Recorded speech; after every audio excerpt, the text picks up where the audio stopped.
This is where we left off with our paint job in part 1. Now I'm going to go ahead and work on painting the skin tone, the face, and the little details. First I'm going to start by mixing a skin tone, and I have an assortment of paints that I'm just going to trial and error my way through.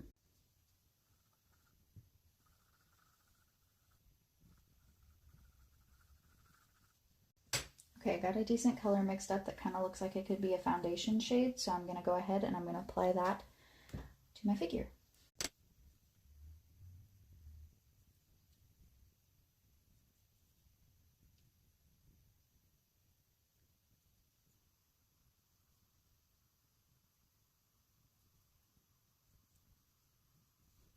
So this is what he's looking like so far. He looks a little yellow, but I think that will help play into the fantastical wizard feel, so I think I'm just going to go ahead and leave it as is.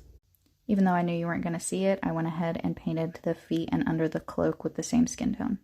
This is what he looks like after 2 coats. I'm going to paint the white spots on the hat now, and I'm actually opting to use this giant dotting tool as opposed to a brush.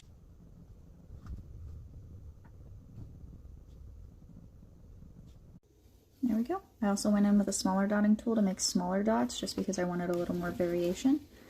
But that is the cap all done. Now I just have to work on the face and painting some details to the cloak.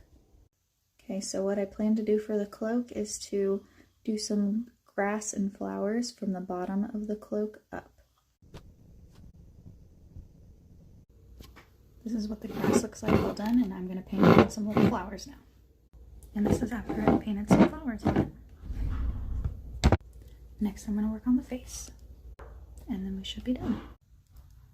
I'm not great at faces, so this is where I'm at, but I'm going to go in with black paint because this is just an oil Sharpie and some of the original skin color and touch up some of my mistakes. Add some highlights in the eyes, and I'll show you what it looks like when we're all done.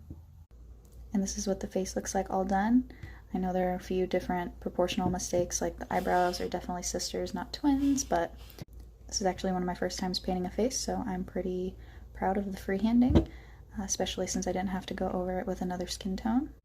So the last thing I'm going to do is I'm going to take some super glue and glue the staff to my wizard, or witch, I guess, since I gave her eyelashes, and then make her pose and take some final shots.